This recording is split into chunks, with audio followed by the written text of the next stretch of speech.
Olá pessoal, então como a gente já sabia, hoje esse é o primeiro vídeo sobre óptica geométrica e eu vou começar fazendo uma análise do que significa isso. Acompanhe aí que eu vou fazer um cartão e você pode fazer um cartão para você também. Óptica geométrica, olha aqui, tem um P, óptica com P é fenômenos ondulatórios relacionados à luz. Então o nosso interesse aqui é em produzir objetos e produzindo imagens e etc. Então a gente vai estudar propriedades da luz. Então vamos começar assim? Vamos falar primeiro, esse é o nosso primeiro ponto, ponto A. A gente está falando de luz. O que é a luz, né? A resposta não é tão direta, mas para a gente vai ser significado que é uma onda eletromagnética. Então vamos escrever isso, uma onda eletromagnética que tem propriedades de onda eletromagnéticas.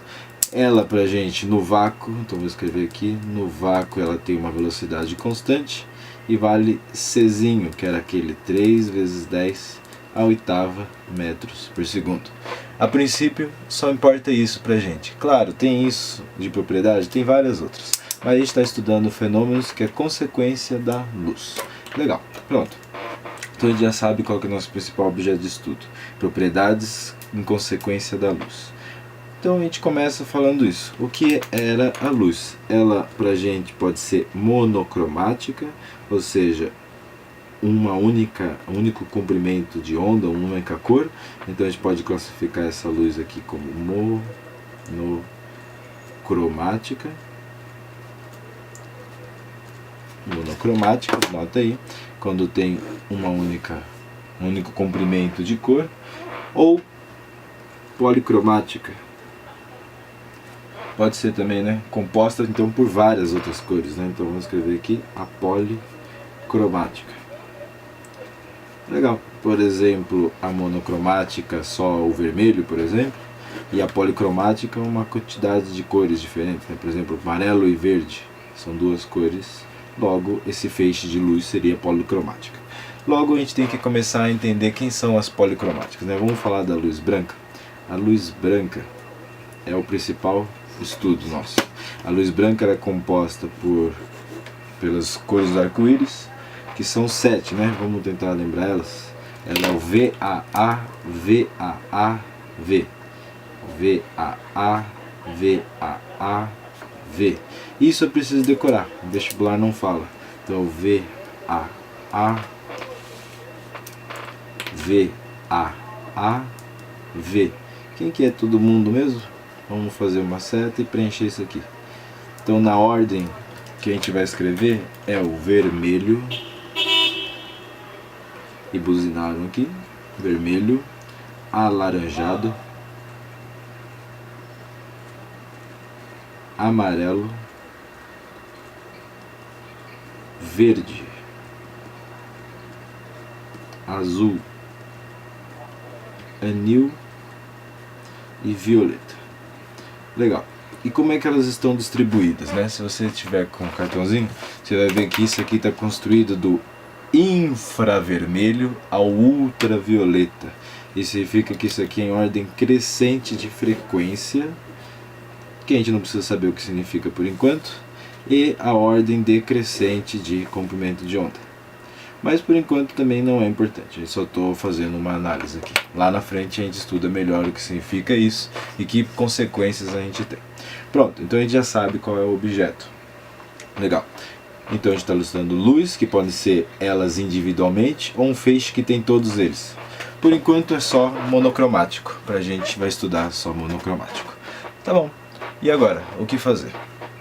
Bom, como a gente está falando de ótica geométrica, a gente vai estudar as propriedades de ótica geométrica, algumas leis de ótica geométrica, e elas são as mais importantes. Então vamos fazer os princípios. Vamos escrever aqui, princípios de ótica geométrica. Vamos escrever aqui, ó. Princípios de óptica geométrica. Quais são esses princípios, né? Tá bom. Eles são em dois princípios, na verdade 3. Então vamos anotar esses 3 princípios. O primeiro, vamos escrever aqui. o que é o meu primeiro princípio? Vou escrever o termo nele. Ele é chamado de princípio de propagação retilínea. Então é o princípio de propagação retilínea. Ou seja, o raio de luz sempre caminha em linha reta. Essa é a parte importante. Sempre caminha em linha reta. Ah, ele não curva? Curva, mas isso não na nossa ótica, né? Curva, por exemplo, em relatividade. E pra gente não importa por enquanto. Então a gente está falando só de caminho em linha reta. Em meios transparentes, né, homogêneos, a luz sempre se propaga em linha reta. Esse é o primeiro princípio. O segundo princípio é o princípio da independência dos raios. Princípio da independência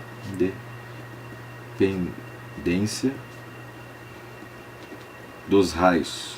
O que é isso? Significa que se eu tiver um feixe com vários raios ou vários raios se cruzando, elas continuam a sua trajetória depois desse cruzamento sem sofrer nenhum desvio, né? Sem nada atrapalhar o cruzamento um do outro. Ah, mas eles não são interferência? Calma, a interferência é uma coisa, mas isso não incomoda as luzes se continuar a propagação no caminho que elas estavam. Beleza, esse é o segundo princípio. E o terceiro princípio é o princípio da reversibilidade. Então, o princípio da reversibilidade. Ou seja, se eu tiver dois pontos A e B, e a luz está indo do ponto A para o ponto B, de B para A ela vai fazer o mesmo caminho, só que o contrário. Ou seja, de A para B ele faz o caminho X, de B para A ele faz o mesmo caminho X. Então é isso importante. Então, independência dos raios, vou sublinhar o independente como o principal motivo, e aqui a reversibilidade como a palavra-chave do terceiro princípio. Legal. Isso já resolve, na verdade, todos os problemas. Mas vamos falar mais algumas coisas que são interessantes. Bom, a gente falou de luz e falou os princípios que ela obedece, mas não falamos quem produzem essas luzes. E isso é importante. Então eu vou falar sobre as fontes. Todo objeto tem fonte? Todo objeto é fonte, perdão? Não necessariamente. Existem objetos iluminados e objetos que têm luz. Os que têm luz são chamados de objetos ou fontes primárias. E os que são iluminados são fontes secundárias. Então uma lâmpada é primária, uma parede é secundária. Por que ela é primária? A lâmpada é primária porque ela mesma produz a luz. E a parede é secundária porque a luz chega na parede e ela reflete a luz. Beleza, essas são as fontes. Elas podem ser primárias, vamos escrever aqui, primárias ou secundárias. Tranquilo. Outra coisa importante sobre essas fontes aí é a maneira como elas são, como é que eu faço as coisas acontecerem, né? Elas podem ter uma propagação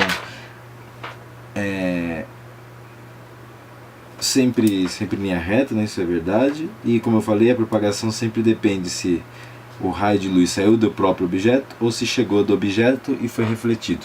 Mas reflexão a gente fala na próxima vez que a gente conversar. Por enquanto, só as fontes são primárias e secundárias.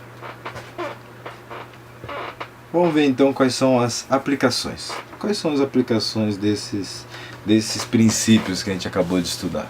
A aplicação principal aqui se chama caixa escura. Essa é uma das aplicações. A outra é a produção de sombra e penumbra. Então vamos descobrir isso também. Então também tem a sombra e a penumbra. Legal. Vamos fazer algumas discussões a respeito disso. Primeiro, sobre a caixa escura. Quando a gente falar de penumbra, a gente discute mais uma propriedade interessante. Porque quando a gente falou de fonte, a gente definiu em primária e secundária. Mas elas ainda têm mais duas características aqui, que a gente já preenche. Então vamos falar primeiro o que é a caixa escura. Olha lá. Vamos escrever aqui. A caixa escura é um negócio parecido com a câmera fotográfica, só que sem lente. E o que ela é, né? Então vamos fazer um desenho. Tem que fazer desenho em ótica geométrica o tempo todo. Então vamos fazer um desenho. Olha o desenho que eu vou fazer. Eu vou desenhar uma caixa e vou falar que ela é escura. Exatamente. É intuitivo, né? Então vamos fazer isso. Olha aqui a caixa, ela está desenhadinha aqui, bonitinha. Vamos fazer bonitinho. Pronto. Opa. Aqui. Uma caixa, e eu sei que ela está completamente escura lá dentro, e ela só tem um orifício na ponta. Esse orifício é o único lugar que o raio de luz pode entrar dentro dessa caixa. E de fato ele entra. Ele entra e se cruzam aqui dentro. Por exemplo, aqui. Ó. Aqui e aqui. O que que isso me deu? Me deu que aqui dentro formou uma imagem, que eu vou chamar de IM. E aqui fora, esse raio de luz partiu na verdade de um objeto, que eu vou chamar de OB. Então o objeto, que eu vou chamar de cabeça A, bundinha B, produziu um A' e o B produziu um B'. E é uma caixa. Isso é uma das aplicações. Legal, o que isso está falando? Que um objeto de frente para uma caixa escura produz uma imagem menorzinha a princípio e tudo bonitinho. Que informações eu tenho aqui? Eu tenho a altura da imagem, a altura do objeto, o comprimento dessa caixa, que eu vou chamar de comprimento L, por exemplo, e a distância do objeto até a caixa, que eu vou chamar de distância, sei lá, X. Pronto. Então, um objeto distante x produz uma caixa de comprimento L, uma imagem IM. Tudo bem? Como é que eu resolvo esse exercício? Olha, triângulos semelhantes. Como são triângulos semelhantes? Concorda aqui, ó. Esse ângulo é oposto a esse, oposto pelo vértice, e essa base aqui, que na verdade é a altura do meu triângulo grande, do meu objeto, ela é paralela à altura da imagem. Isso significa que eles têm os mesmos ângulos lá, né? Então vamos fazer aqui, sei lá, esse cara aqui, e ele está aqui e aqui, né? Legal, então eu tenho dois triângulos semelhantes. Vamos chamar esse orifício aqui de O, só para dar um nome. E daí a gente poderia falar aqui, o triângulo OAB, ele é semelhante ao triângulo OA'B'. Se isso é verdade, então a gente pode relacionar a proporção.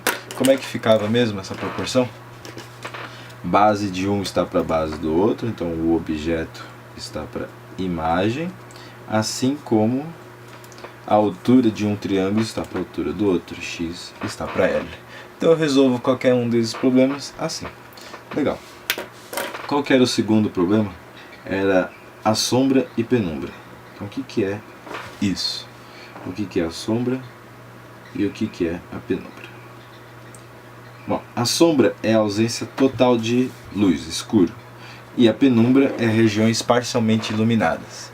Então vamos ver. Vamos ver agora primeiro como é que é o nome. Lembra que eu falei que tinha mais duas classificações? Ela é primária ou secundária, mas ela pode ser uma fonte pontiforme ou uma fonte extensa. E qual é a diferença dessas duas, né? Vamos ver aqui. Se fosse uma fonte pontiforme, ela seria assim, uma fonte pontiforme. Embaixo dela eu vou colocar uma plaquinha. Essa plaquinha aqui que tem comprimento AB, concorda? Dessa ponte, então, pontiforme, o raio de luz emana dela, olha lá, vem para todos os pontos. Só que quando bate no anteparo, ela não consegue passar, sim ou não? Ela não consegue passar. Só que se ela não passa por dentro do anteparo, passa na extremidade. Então acontece isso. Mas aqui é uma região com luz, concorda? Aqui também é uma região com luz. Mas aqui dentro não chegou luz. Se não chegou luz, aqui é uma região de sombra. Porque não chegou luz. Então aqui está escuro e sombra. Ah, mas e a penumbra? Aqui não tem região parcialmente iluminada. Ela está totalmente escuridão. Não chegou raio de luz. Agora, se eu fosse uma fonte extensa, ela seria assim, ó. Ela estaria assim. Isso aqui é minha fonte extensa. Ou seja, todos os pontos disso aqui produzem de fato luz. Só que o meu anteparo é um pouquinho menor que ela, por exemplo. É desse tamanho aqui o meu anteparo agora. É só para fazer a proporção. O raio de luz que vir reto aqui, ó, concordo, não acontece nada, não passa por dentro dela. Então tudo que chegar aqui não adianta nada. O problema é que, ó, ela consegue jogar luz das extremidades também. Passa pela extremidade? Passa. Olha só o que esse aqui fez. Passou luz para cá e esse aqui passou luz para lá. E aqui, em tese, uma região clara, e aqui uma região de sombra. O problema é que esse trecho aqui consegue jogar luz aqui dentro. Esse trecho aqui consegue jogar luz aqui dentro. Então aqui tem regiões iluminadas. Ó. Iluminou aqui tudo, luz. Iluminou aqui tudo, luz. Iluminou aqui tudo, luz. O problema é que aqui não é totalmente iluminada. Perceba que o raio de luz não chega de maneira direta. Isso significa que essa região aqui, né, é uma região também de penumbra. Regiões totalmente escuras aqui nem existe, né? Ou existem. Vamos ver, ó, daqui, por exemplo. Se fosse esse trecho aqui, ó, aqui deveria estar em escuro, ó, essa região aqui. O problema é que a luz chega parcialmente. Então tem sombra e tem penumbra. Isso significa que apenas a penumbra é só produzida por fontes extensas. Fontes extensas. Sim ou não? Legal. Beleza. Isso termina todas as aplicações disso. Vamos tentar fazer 2 ou 3 exercícios? Vamos fazer 2. Um que me relaciona caixa escura e um que relaciona o princípio da propagação retilínea da luz. Vamos lá. Vamos só dar uma esticada aqui para você olhar o seu cartão como ficou. Se você fez o cartão que nem eu fiz, você deve ter encontrado um cartão com essa cara aqui. Cara, não dá pra ver ele inteiro. Eu vou colocar uma fotinha no final, só pra você dar uma comparada. Legal. Agora vamos tentar fazer o exercício. Eu vou colocar o enunciado e você compara com o meu.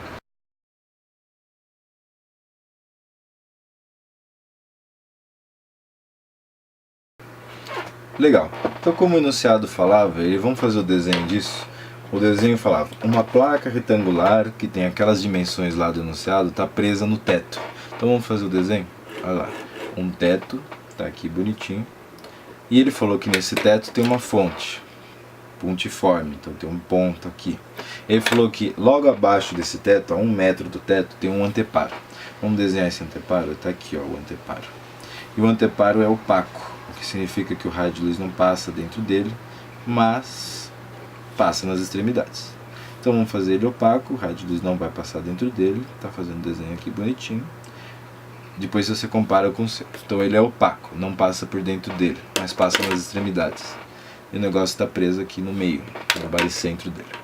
Legal. Como é que significa passar pelas extremidades? O raio de luz sai de P, não passa por dentro, mas passa aqui na extremidade desse lado, na extremidade desse lado, passa também na outra extremidade ali, e passa aqui nessa pontinha também. Legal. E o que aconteceu aqui, né? Veja aqui que um dos lados, que é esse lado de baixo, projetou uma coisa aqui embaixo. Esse lado aqui projetou uma sombra aqui. Esse lado projetou uma sombra aqui. E o lado de baixo fechou o desenho. Legal. E formou uma pirâmide, cuja base, a área da base é o que eu estou interessado. Todo mundo enxergou esse desenho? Todo mundo fez esse desenho? Então vamos fazer algumas anotações. Ele falou que o anteparo tem 40 centímetros por 25 centímetros. Então isso aqui projetou um lado A, isso aqui projetou um lado B, e eu ainda sei que ele está a 1 metro do teto e 2 metros do chão, ou seja, a 3 metros do chão. Legal. E ele pergunta a área da base. A área da base é fácil de fazer, é só pegar aqui a área, e a área da base é só fazer A vezes B.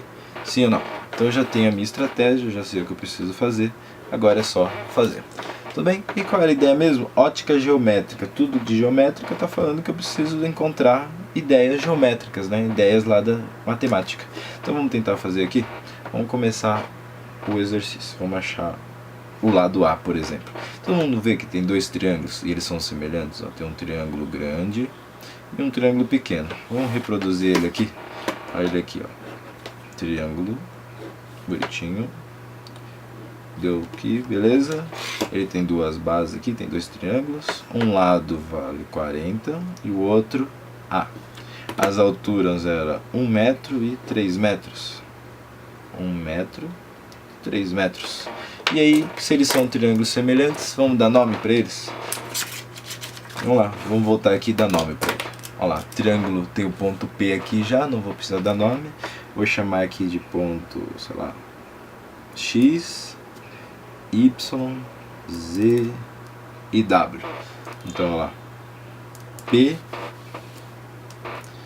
X, Y, Z e W.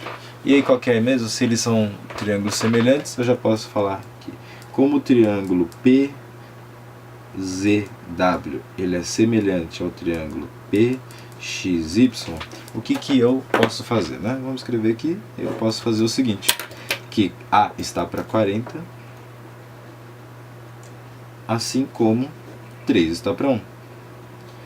Legal, então A aqui logo de cara já deu 120 centímetros. Beleza, achei uma parte. Vamos fazer a mesma coisa para o outro lado. Como assim a mesma coisa? Também é um triângulo semelhante? Sim, vamos lá ver. Olha o triângulo aqui da lateral. Um grande, um pequeno. Um grande, um pequeno. Vamos fazer isso aqui embaixo também? Legal. Vamos reproduzir o desenho. Lembra que você está numa prova escrita. Na verdade isso aqui é um teste. Mas vamos fazer como se fosse prova escrita, que vale a pena treinar também. Então aqui tem 25 centímetros, B, e as alturas são as mesmas, né? 1 metro e 3 metros. Então 1 metro e 3 metros. Legal. Vamos dar nome? Lá em cima já chamava de P mesmo, não preciso me preocupar. E aqui embaixo, ó, Y, vamos chamar aqui de, sei lá, T, e aqui embaixo de Q, por exemplo. Tem que dar qualquer nome, né? Só o nome.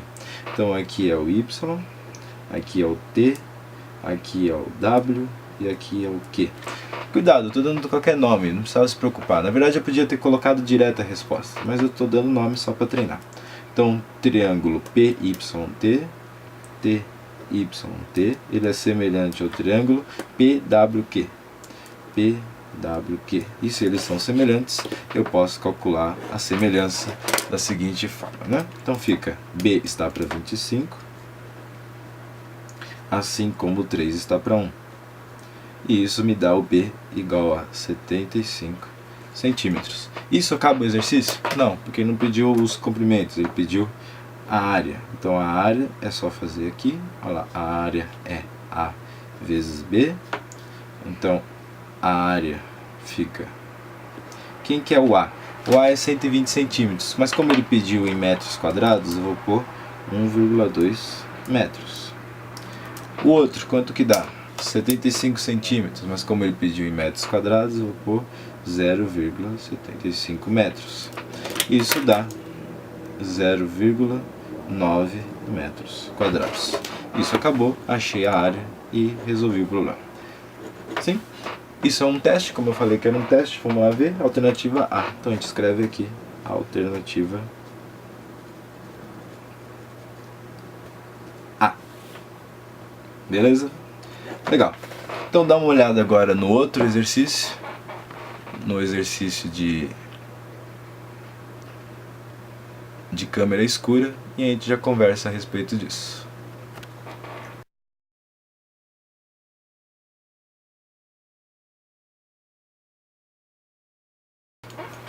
Então, dá uma olhada lá no enunciado, ele falou que através da parede de um quarto, e quando ele falou parede de um quarto tem um furo, e o quarto é escuro e produz imagem, ele está falando de uma câmera escura, só que ele falou que o quarto é uma câmera escura. Então vamos desenhar uma câmera escura aqui. Aqui, ó, desenho uma câmera, uma câmera escura, aí ela aqui. Então ela tá bonitinha, a gente vai fazer uma câmera quadradinha bonitinha. Ah, mas que preguiça fazer desenho. Ah, mas nem custa tanto assim, ó. Eu fiz um desenho e isso me ajudou a resolver lá naquele outro. Então vamos fazer o desenho, não custa nada. Vamos lá. Beleza. Pronto. Pronto. Aqui está um desenho, aqui é só um rascunho mesmo. Tem um orifício que é o meu quarto. Aí ele falou que tanto a Lua quanto o Sol produzem a mesma imagem. Ou seja, lembra como é que fazia a imagem aqui? A gente pegava aqui o orifício e fazia o raio de luz lá pro fundo. Pegava aqui o orifício e fazia o raio de luz lá pro fundo. E aí produzia uma imagem aqui. Vamos chamar essa imagem aqui, ó. E ela é imagem. Isso significa que aqui tem que estar saindo a luz do objeto, em algum lugar. Então vamos escolher um lugar para tal objeto. Como tem o Sol e a Lua produzindo o mesmo, então tanto a Lua, que vai estar aqui, com o seu diâmetro, quanto o Sol, que está aqui, eles têm que estar dentro desse cone. Afinal, eles produziram a mesma imagem. Esse aqui vai se chamar Sol, esse aqui vai se chamar Lua. E aí o que ele falou, né? Ele falou que o diâmetro da Lua se chama diâmetro da Lua. O diâmetro do Sol se chama 400 vezes o diâmetro da Lua. E ele falou ainda que a distância do Sol até a caixa escura é uma das coisas que quase ninguém enxergou no enunciado. Muita gente me pergunta onde que está a distância do Sol até a caixa. Vale uma unidade astronômica. Ele falou no finalzinho do exercício. E ele quer saber a distância da Lua até a caixa. Vamos chamar de distância da Lua, maiúsculo aqui. Beleza. Bem que está parecido, mas não tem problema. Certo? Vamos lá. Tem triângulos semelhantes? Tem. Olha lá, um triângulo aqui e um triângulo aqui. Vamos dar nome? Vamos chamar aqui de ponto O, aqui de ponto A, ponto B, ponto C, ponto D. Ah, precisa fazer isso? Não, porque é um teste, mas e na prova escrita? Não custa nada, fica legal, o exercício fica mais limpo, fica fácil de explicar. Então vamos fazer isso? Legal. Primeiro, eu já sei que são semelhantes. Se eles são semelhantes, eu consigo escrever aquela proporção de semelhança, né? De forma que fica aqui o triângulo OAB, ele é semelhante ao triângulo OCD. OCD. Vamos lá. Continua. Como é que fica? Olha lá. Base de um está para a base do outro, então DL está para 400 DL, assim como a altura de um, que é a pergunta, está para a altura do outro, que é uma unidade astronômica. Legal, continua isso aqui. Olha lá, DL pode sumir com DL, de forma que fica que DL, distância ali, é uma unidade astronômica dividido por 400. Legal, então quanto que dá essa distância da Lua? Vale 2,5 vezes 10 a menos 3 unidades astronômicas. Pronto, resolvido. Fácil, sem nenhum problema. E perceba que a gente usou apenas estratégias de triângulos semelhantes e etc. Tem alternativa? Tem, alternativa B. Então é só marcar lá no final, alternativa B. Pronto. Vou deixar agora no final uma foto de tudo que eu fiz para você parar para conferir, para você não ter que ficar voltando o vídeo muito, e uma foto do meu cartão, que é para você conseguir comparar também com o que você fez ou fazer um para você também. Essa é a primeira aula. A próxima já acompanha aí, você vai ver reflexão da luz e a gente conversa. Qualquer coisa é só entrar em contato aí via o canal, dê um joinha para ajudar a divulgar caso você goste, ou dê um de joinha se você não gostar. Sugestões e reclamações são sempre bem-vindas e eu gostaria de fato que você fizesse, assim eu consigo saber se está funcionando ou não. Peçam outros temas, eu estou disponível, se eu conseguir tempo para fazer eu farei. Obrigado, valeu.